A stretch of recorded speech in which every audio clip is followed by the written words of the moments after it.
Hi friends, welcome to law mate. I am Muskan Mandhian, you legal guide. So guys, आज के इस video में हम बात करने वाले हैं कंज्यूमर प्रोटेक्शन एक्ट 1986 के बारे में। लॉ ऑफ टॉर्ट्स के बाकी सारे जो भी मैंने वीडियोस बनाए उनका लिंक आपको डिस्क्रिप्शन में मिल जाएगा। आई रिक्वेस्ट यू गाइस कि प्लीज मुझे ध्यान से सुनते रहिए एंड लेट्स स्टार्ट।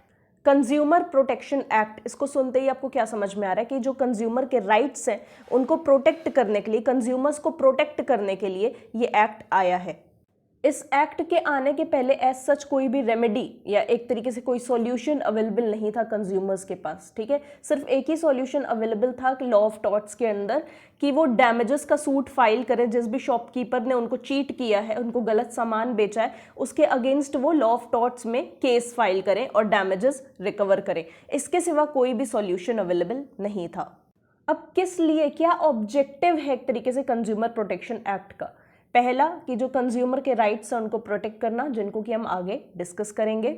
एक स्पीडी डिस्पोजल, ठीक है, एक स्पीडी डिस्पोजल मैकेनिज्म देना जिसके कि जो भी केसेस है कंज्यूमर्स के वो तुरंत सॉल्व हो जाएं और सिंपल वे में सॉल्व हो सके, जहां कंज्यूमर्स अपनी जाके कंप्लेन कर सके, अपने डिस्प्यूट्स रजिस्टर करा सकें। एक ऐसा मैकेनिज्म देना। अब उस मैकेनिज्म में जो केस करोगे आप जाके, वहां ज़्यादा पैसा भी नहीं लगना चाहिए, मतलब इनएक्सपेंसिव रिड्रेसल सिस्टम देना कंज्यूमर्स को। इसके लिए कॉजाई जुडिशियल मैकेनिज्म एक तरीके से ये एक्ट एस्टैब्लिश करता है, जिसमें कि 3 चीज़ें आती हैं: डिस्ट्रिक्ट फोरम, स्टेट कमीशन और नेशनल कमीशन, जहां जाके कंज्यूमर्स अपने केसेस रजिस्टर करा सकते हैं। कुछ इंपॉर्टेंट डेफिनेशंस हम देखने वाले हैं जो इस एक्ट में कवर होती हैं। कंज्यूमर कौन होता है? कंज्यूमर प्रोटेक्शन एक्ट के अंडर में कंज्यूमर कौन है? वो पर्सन जो गुड्स को खरीदता है, ठीक है, पैसे दे के जो पर्सन गुड्स को खरीदता है खुद के इस्तेमाल के लिए। ठीक है, मैंने जैसे आपकी शॉप पर मैं आई और मैंने आपसे एक शैम्पू की बोतल परचेज की। जो शैम्पू की बोतल मैंने आपसे परचेज की वो मैंने खुद के यूज के लिए परचेज की, ठीक है, तभी मैं कंज्यूमर हूं।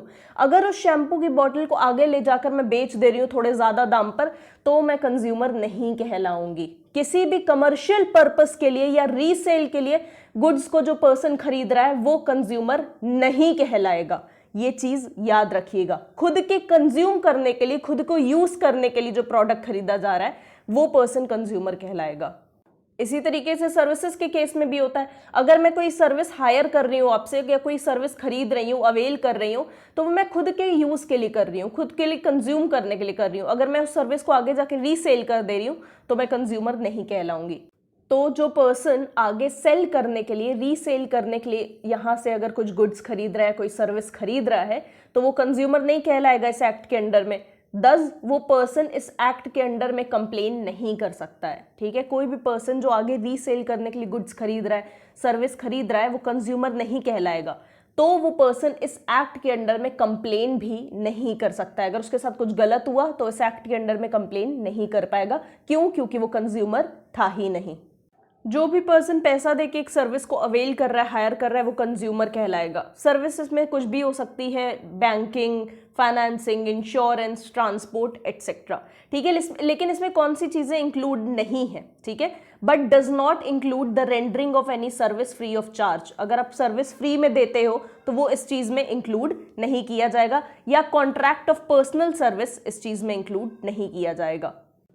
देखो, गुड्स को सेल्स ऑफ गुड्स एक्ट में डिफाइन किया गया, तो वहां से आपको गुड्स का मतलब पता चल सकता है। बाकी गुड्स में आप मूवेबल प्रॉपर्टी को इंक्लूड करते हो। डिफेक्ट का मतलब क्या होता है? देखो, जो गुड्स होते हैं उनमें डिफेक्ट होता है, जो सर्विसेज होती है उनमें डेफिशिएंसी होती है। तो ये चीज समझ लेना, ठीक है, गुड्स में डिफेक्ट होता है, सर्विसेज में डेफिशिएंसी होती है।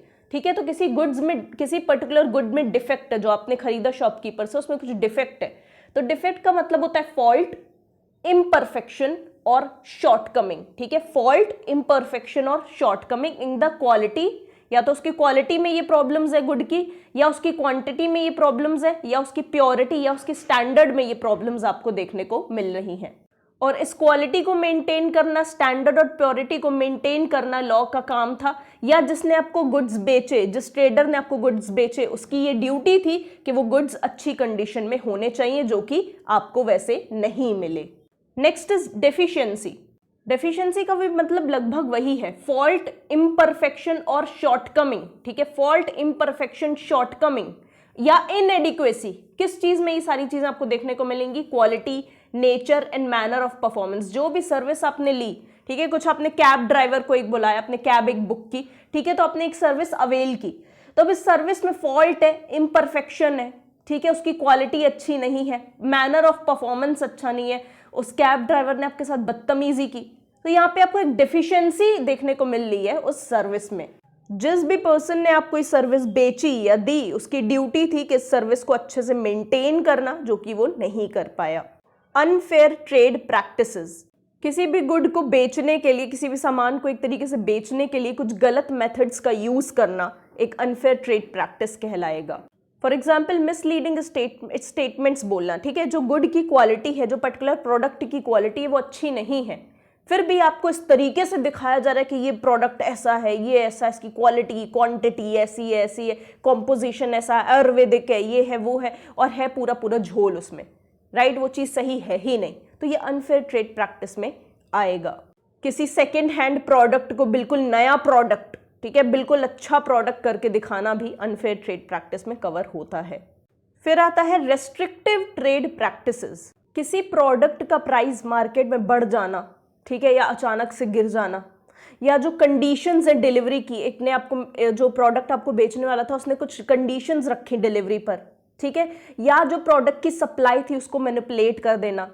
जैसे कि फॉर एग्जांपल कोविड के टाइम पे क्या होता है, सैनिटाइजर्स की शॉर्टेज पड़ गई थी, क्योंकि सप्लायर्स को पता चल गया सैनिटाइजर्स की डिमांड बहुत ज़्यादा है, तो उसको होल्ड करना स्टार्ट करो, बाद में हम इसको ऊंचे दाम पर बेचेंगे। तो ये क्या है, ये सारी रेस्ट्रिक्टिव ट्रेड प्रैक्टिसेस के अंडर में आता है, यानी कंज्यूमर्स को जो चीज़ आपको कम दाम में पहले मिल रही थी वो अब आपको और ज़्यादा देकर और पैसा ज़्यादा देकर खरीदनी पड़ेगी। अनजस्टिफाइड कॉस्ट आप पर इम्पोज करना, अनजस्टिफाइड रेस्ट्रिक्शंस इम्पोज करना कंज्यूमर्स पर रेस्ट्रिक्टिव ट्रेड प्रैक्टिसेस के अंडर में आता है। अब इसमें क्या क्या चीज़ें इंक्लूड हो सकती हैं, जैसे कि आपका जो आपको प्रोडक्ट देने वाला था उसने प्रोडक्ट को देने में या डिलीवर करने में देर कर दी, ठीक है, डिले कर दिया, जिस वजह से प्रोडक्ट या सर्विस का प्राइस बहुत ज़्यादा बढ़ गया। या दूसरा इसमें इंक्लूड हो सकता है कि जब आप प्रोडक्ट खरीदने गए तो उस पर कुछ अनजस्टिफाइड कंडीशंस लगा दी गई। जैसे फॉर एग्जाम्पल आप गए एक टीवी परचेज करने, तो उन्होंने कहा कि आप टीवी तभी परचेज कर पाओगे जब उसके साथ आप एक एयर कंडीशनर भी परचेज करोगे, ठीक है, या उसके साथ एक फ़ोन भी आपको परचेज करना पड़ेगा, तभी आप टीवी परचेज कर सकते हो, तभी आपको टीवी के साथ फ्री सर्विसेज मिल पाएंगी, पहले आपको फ़ोन परचेज करना होगा, राइट। तो इस क्या है, ये सब रेस्ट्रिक्टिव ट्रेड प्रैक्टिसेस के अंडर में कवर होता है, और ये आपको सेल के नाम पे या बोनस के नाम पे ऐसी चीज़ें करके मार्केट किया जाता है। ये बेसिकली आपको बेवकूफ़ बनाने के अलग अलग तरीके होते हैं, ठीक है, और इसको लॉ में रेस्ट्रिक्टिव ट्रेड प्रैक्टिसेस कहा जाता है। मैन्युफैक्चरर कौन होते हैं, जो किसी गुड्स को बनाते हैं, किसी पर्टिकुलर गुड्स के पार्ट्स को बनाते हैं, उनको मैन्युफैक्चरर कहा जाएगा। एक लैपटॉप है, उस लैपटॉप को बनाने वाला या उस लैपटॉप के अलग अलग पार्ट्स को बनाने वाला मैन्युफैक्चरर कहलाएगा। और किसको मैन्युफैक्चरर कहा जा सकता है, जो गुड्स के अलग अलग पार्ट्स को असेंबल करता है, ठीक है, गुड्स के अलग अलग पार्ट, मान लो मेरी फ़ोन है, उसकी बैटरी, चिप, ये सब मान लो चाइना से हमने मंगा ली और इसको इंडिया में हमने असेंबल किया, जोड़ा, ठीक है, अलग अलग चीज़ें हमने चाइना से मंगा ली, ताइवान से मंगा ली, इधर उधर से मंगा ली, और इसको इंडिया में हमने असेंबल किया, जोड़ा, ताकि एक फ़ोन रेडी हो सके, तो उसको भी मैन्युफैक्चरर कहेंगे। जिसने असेंबल किया है प्रोडक्ट्स को, उस गुड्स के अलग अलग पार्ट्स को जिस पर्सन ने जोड़ा है, वो भी मैन्युफैक्चरर कहलाएगा। अब और कौन मैन्युफैक्चरर कहला सकता है, देखो मैंने चाइना से 100 पीस फ़ोन मंगाए, ठीक है, 100 पीस फ़ोन मैंने चाइना से मंगाए और उसको इंडिया में अपना नाम लगा के बेचना शुरू किया, तो मैं भी मैन्युफैक्चरर कहलाऊंगी, ठीक है। मंगाया मैंने चाइना से उस फ़ोन को, लेकिन इंडिया में मैंने उस पर अपना लेबल लगाकर बेचना स्टार्ट किया, तो मैं भी मैन्युफैक्चरर में कवर हो जाऊंगी। ट्रेडर में आप मैन्युफैक्चरर को भी इंक्लूड कर सकते हो। बेसिकली जो पर्सन सेल करता है, डिस्ट्रीब्यूट करता है गुड्स को, उसको ट्रेडर कहते हैं, राइट। जो किसी गुड्स को पैक करता है वो भी ट्रेडर कहलाएगा। Complain means any allegation in writing, जब लिखित में आप एक तरीके से व्यक्त करते हो कि क्या आपको तकलीफ है, तो उसको हम कंप्लेन कह सकते हैं। तो कंप्लेन आप किसके रिगार्डिंग कर सकते हो, बेसिकली जब आप अनफेयर ट्रेड प्रैक्टिस या रेस्ट्रिक्टिव ट्रेड प्रैक्टिस का शिकार हो जाओ, ठीक है, ट्रेडर ने सही से आपको प्रोडक्ट्स नहीं बेचे, उनमें डिफेक्ट्स है, जब ये सारी चीज़ें फेस करो तो आप कंप्लेन कर सकते हो। जब आपने कोई सर्विस हायर की या अवेल की, उसमें डेफिशिएंसी है, तब आप कंप्लेन कर सकते हो। जो प्राइस गुड पर लिखा हुआ है, जो प्राइस प्रोडक्ट पर लिखा हुआ है, जब उस प्राइस से ज़्यादा आपसे पैसे लिए जाएं, तब आप कंप्लेन कर सकते हो। जब आपको ऐसे प्रोडक्ट्स बेचे जाए जो आपकी हेल्थ के लिए अच्छे नहीं है, डेंजरस है, आपकी प्रॉपर्टी को डिस्ट्रॉय कर सकते हैं, जैसे कि लीक गैस सिलेंडर। अगर आपको लीक गैस सिलेंडर सेल किया गया, उसकी वजह से आपको नुकसान हुआ है, तो आप कंप्लेन कर सकते हो। कंज्यूमर प्रोटेक्शन काउंसिल्स क्या है वो देखेंगे। ये बेसिकली गवर्नमेंट इंस्टीट्यूशन है जिसको 1972 में स्टैब्लिश किया गया था ताकि कंज्यूमर के राइट्स को प्रोटेक्ट कर सके। कैसे लोगों के राइट्स को बचाते हैं, कुछ नए नए मेजर्स लाते हैं, पॉलिसीज लाते हैं, लोगों को एजुकेट करते हैं, ठीक है। इसमें कितने मेंबर्स रहते हैं? 20 मेंबर्स रहते हैं, 20 मेंबर्स रहते हैं, जिनको कौन अपॉइंट करता है? प्रेसिडेंट ऑफ इंडिया अपॉइंट करता है। किसकी एडवाइस पर? प्राइम मिनिस्टर ऑफ इंडिया के एडवाइस पर, ठीक है। पीएम बताता है कौन कौन मेंबर्स होंगे और प्रेसिडेंट उन्हें अपॉइंट कर देता है। उन 20 मेंबर्स का टर्म कितना रहता है, कितने साल के लिए मेंबर्स बने रहेंगे? 5 साल के लिए बने रहेंगे और उसके बाद वो रीअपॉइंट भी हो सकते हैं। इनके पास जाकर आप एडवाइस भी ले सकते हैं किसी मैटर में। फंक्शंस क्या है इनके वो समझते हैं। पॉलिसीज बनाते हैं कंज्यूमर के प्रोटेक्शन के लिए, उनके इंटरेस्ट को प्रोटेक्ट करने के लिए, उनके इंटरेस्ट को प्रमोट करने के लिए। कंज्यूमर प्रोटेक्शन से रिलेटेड मैटर्स में गाइडेंस प्रोवाइड करना, ये भी इनका काम है। कंज्यूमर प्रोटेक्शन से लेके क्या इश्यूज चल रहे हैं, क्या प्रॉब्लम्स चल रही हैं, उन मैटर्स में गवर्नमेंट को एडवाइस भी करते हैं। कंज्यूमर्स से कंप्लेन रिसीव करते हैं, कुछ चीज़ उनको फॉलो नहीं किया गया, किसी लॉ के प्रोविजन को फॉलो नहीं किया, उस बारे में कंज्यूमर अगर कंप्लेन करना चाह रहा है तो इनको कर सकता है। कंज्यूमर के राइट्स और ड्यूटीज समझना भी बहुत ज़्यादा ज़रूरी है, ठीक है। तो वो समझते हैं। पहला है राइट टू सेफ्टी। हमें ऐसा कोई भी गुड नहीं बेचा जाना चाहिए, हमें ऐसा कोई भी प्रोडक्ट या सर्विस नहीं बेची जानी चाहिए जिससे हमारी लाइफ को खतरा हो, हमारी प्रॉपर्टी को खतरा हो। वही गैस सिलेंडर वाला एग्जांपल आप ले सकते हो, ठीक है। लीक गैस सिलेंडर्स बेचने नहीं चाहिए, ठीक है, मार्केट नहीं करने चाहिए, क्योंकि वो बहुत ज़्यादा डेंजरस हो सकते हैं हमारी लाइफ के लिए। राइट टू सेफ्टी कहाँ कहाँ अप्लाई होता है? इलेक्ट्रिकल एप्लायंसेस की, ठीक है, फील्ड में अप्लाई होता है। कोई भी ऐसा एप्लायंस आपको नहीं बेचना चाहिए जिसकी वजह से आपकी जान जा सकती है। हेल्थ केयर में अप्लाई होता है। कोई ऐसी मेडिसिन आपको मार्केट नहीं करनी चाहिए जिस वजह से आपकी जान चली जाए, राइट। डॉक्टर की प्रिस्क्रिप्शन से ही आपको मेडिसिन लेनी चाहिए। अब जो मेडिसिन जिनके पीछे रेड कलर का मार्क है, वो मेडिसिन आपको बिना डॉक्टर की परमिशन के नहीं लेनी है। क्यों नहीं लेनी है? बिकॉज राइट टू सेफ्टी है आपके पास। ऑटोमोबाइल्स के केस में भी अप्लाई होता है। बेसिकली प्रोडक्ट बेचने से पहले प्रोडक्ट को टेस्ट किया जाना जरूरी है। दूसरा है राइट टू इंफॉर्मेशन। किसी प्रोडक्ट का क्या प्राइस है, क्वांटिटी, पोटेंसी, प्योरिटी, स्टैंडर्ड, ये सब क्या है, किसी प्रोडक्ट के बेसिकली फीचर्स क्या हैं, इसेंशियल्स क्या हैं, वो आपको पता होने चाहिए before you purchase that product. और ये शॉपकीपर की ड्यूटी है कि हर प्रोडक्ट के पीछे ये सारी इंफॉर्मेशन प्रोवाइड करें। ये आपको अलग अलग अनफेयर ट्रेड प्रैक्टिसेस से बचाता है। थर्ड है राइट टू चूज। आपको हक है कि आप प्रोडक्ट कॉम्पिटिटिव प्राइस पर खरीदिए। जैसे कि क्या होता है कि एक जगह आप कोई प्रोडक्ट परचेज करने गए, उसका दाम बहुत ज़्यादा है, दूसरी जगह गए तो कम है, तीसरी जगह गए तो उससे भी कम है, ठीक है। तो आपको राइट है कि आप उस जगह से ही प्रोडक्ट खरीदें जहाँ पे आपको कम प्राइस पर मिल रहा है और अच्छा मिल रहा है। मतलब किसी कंज्यूमर को हम फोर्स नहीं कर सकते कि मेरी शॉप से ही प्रोडक्ट खरीदो, कहीं और से खरीदोगे तो मैं नहीं खरीदने दूंगा, तो मैं मार दूंगा, राइट। ऐसा नहीं होना चाहिए। एक तरीके से फोर्सफुल सेलिंग अलाउड नहीं है। फोर्थ है right to be heard. Right to be heard से याद आया, अगर आप चैनल पर नए आए प्लीज़ सब्सक्राइब ज़रूर कर दीजिएगा, शेयर करिएगा वीडियोस को। ऐसे बहुत सारे लॉ के वीडियोस आने वाले हैं। कुछ नए टॉपिक्स पर वीडियो चाहते हैं कमेंट सेक्शन में ज़रूर बताइएगा, वीडियोस ज़रूर से मैं बनाऊंगी। लाइक ज़रूर कर दीजिएगा वीडियो को। अगर किसी कंज्यूमर के साथ कुछ गलत हुआ है तो उसके पास राइट है कि वो अप्रोप्रिएट अथॉरिटी को अप्रोच कर सकता है, जाकर अपनी प्रॉब्लम बता सकता है और उसका सॉल्यूशन भी पा सकता है। इस वजह से बहुत सारी बड़ी बड़ी कंपनीज जो है वहाँ पर एक तरीके से कस्टमर सर्विस का ऑप्शन दिया जाता है। अगर कोई प्रॉब्लम है कंज्यूमर को तो वो कस्टमर सर्विस पे कॉल करके या मेल करके अपनी प्रॉब्लम को सॉल्व करवा सकता है। क्यों? क्योंकि कस्टमर या consumer has a right to be heard. उसको सुना जाना चाहिए। क्यों? क्योंकि वो पैसे देकर आपसे आपका प्रोडक्ट खरीद रहा है, तो उसके पास राइट है कि अगर उसको कोई प्रॉब्लम है, कोई इशू वो फेस कर रहा है तो उसे सॉल्व किया जाना चाहिए। Right to seek redressal. Consumer protection act यानी कोपरा एक्ट में एक तरीके से आपको बहुत सारे रिड्रेसल मैकेनिज्म्स देखने को मिल जाएंगे। District forum, state commission, national commission, जहां पर जाकर आप अपनी प्रॉब्लम को रजिस्टर करा सकते हो और वो लोग आपको डैमेजेस या कंपेंसेशन प्रोवाइड करेंगे। Right to consumer education. Government Jago Grahak जागो जैसे प्रोग्राम्स रन करती है, क्यों? क्योंकि हम जो कंज्यूमर्स हैं उन्हें पता होना चाहिए कि गवर्नमेंट के क्या लॉज और पॉलिसीज हमारे फेवर में हैं, राइट? अगर हमारे साथ कुछ गलत होता है तो हमें किस लॉ का सहारा लेना है, किस अथॉरिटी के पास जाना है, कहाँ कंप्लेन रजिस्टर करनी है, कैसे चीज़ें हैंडल करनी है, राइट? ये कंज्यूमर एजुकेशन की वजह से ही पॉसिबल हो सकता है।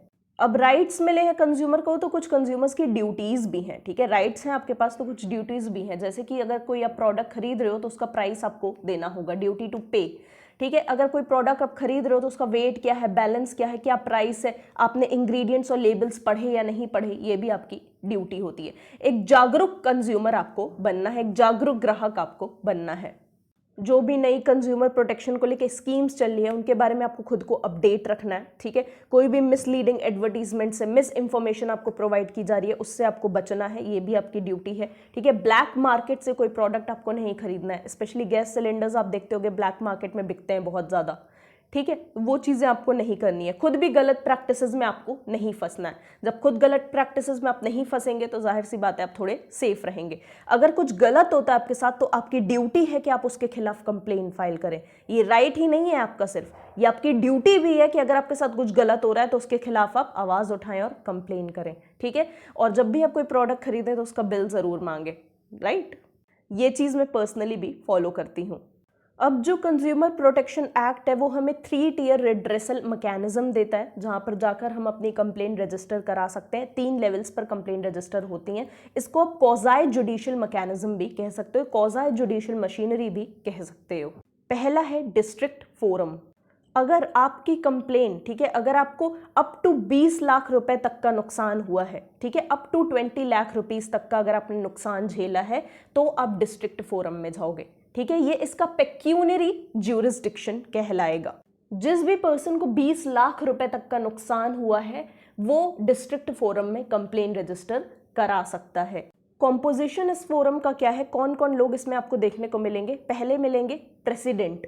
प्रेसिडेंट कौन हो सकता है डिस्ट्रिक्ट फोरम का, ये समझते हैं। वो पर्सन जो डिस्ट्रिक्ट जज है, या वो पर्सन जो डिस्ट्रिक्ट जज था, या वो पर्सन जो डिस्ट्रिक्ट जज होने की क्वालिफिकेशंस होल्ड करता है, वो डिस्ट्रिक्ट फोरम का प्रेसिडेंट बन सकता है। प्रेसिडेंट के सिवा इसमें 2 मेंबर्स और होंगे, जिसमें से एक मेंबर का वुमेन होना कंपलसरी है, ठीक है? 1 person shall be a woman, 1 member shall be a woman, ठीक है? 2 मेंबर्स होंगे जिसमें से एक वुमेन होगी, 100% होगी, उसका रहना जरूरी है। तो कितने मेंबर्स हो गए टोटल? 3, ठीक है? प्रेसिडेंट और 2 मेंबर्स। अब जो ये 2 मेंबर्स होंगे इनकी क्वालिफिकेशन क्या होगी, कैसे पता चलेगा ये 2 मेंबर्स ही डिस्ट्रिक्ट फोरम में बैठने के लायक हैं? वो देखते हैं। उनकी एज 35 ईयर्स से कम नहीं होनी चाहिए, ठीक है? 35 ईयर्स या उससे ज्यादा होने चाहिए। उनके पास बैचलर्स डिग्री होनी चाहिए किसी रिकॉग्नाइज्ड यूनिवर्सिटी से। वो होने चाहिए persons of ability, integrity and standing, और उनके पास लगभग एटलीस्ट 10 साल का एक्सपीरियंस होना चाहिए लॉ, इकोनॉमिक्स, इंडस्ट्री, इंश्योरेंस ऐसी फील्ड्स में। इन लोगों की क्वालिफिकेशंस क्या होगी ये हमें पता चल गया। कैसे इनको एक तरीके से डिस्ट्रिक्ट फोरम में जगह मिलेगी ये पता चल गया। डिस्ट्रिक्ट फोरम के बाहर इनको कैसे किया जाएगा, ठीक है? अगर इन लोगों ने कुछ गलत किया तो उसके बाहर कैसे किया जाएगा वो देखते हैं। मतलब इन लोगों की डिस्क्वालिफिकेशंस क्या होंगी वो समझते हैं।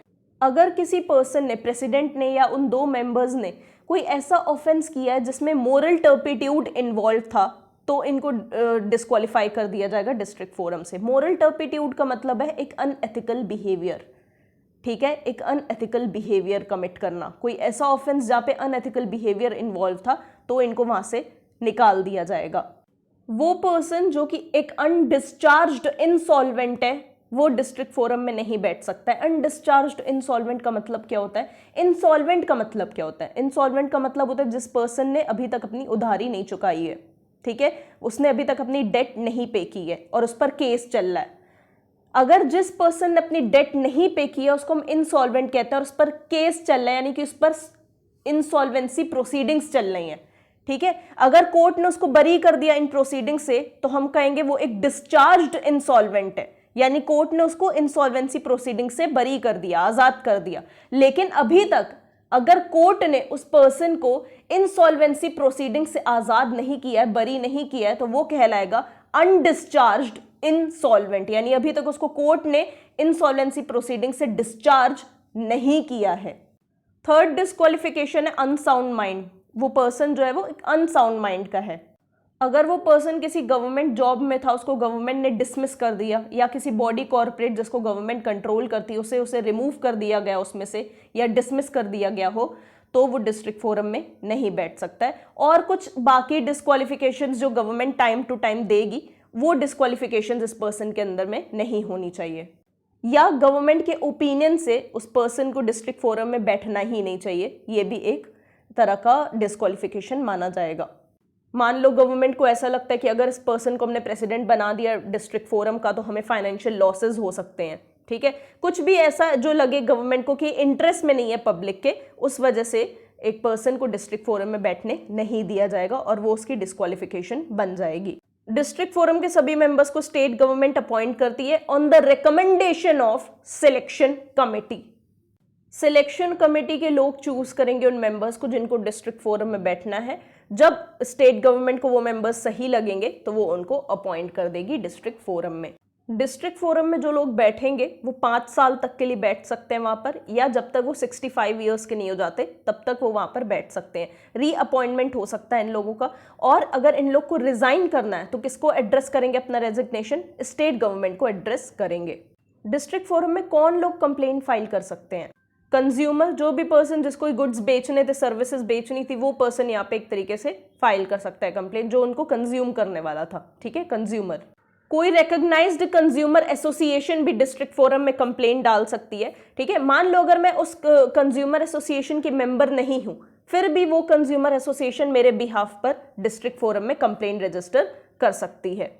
1 और मोर कंज्यूमर्स, ठीक है, 1-2 कंज्यूमर्स जिनका इंटरेस्ट सेम है, या 10-12 कंज्यूमर्स जिनके साथ एक ही तरीके की चीज हुई है, ठीक है, एक ही तरीके की अनफेयर ट्रेड प्रैक्टिस हुई है, तो वो लोग साथ में मिलकर कंप्लेन कर सकते हैं डिस्ट्रिक्ट फोरम में।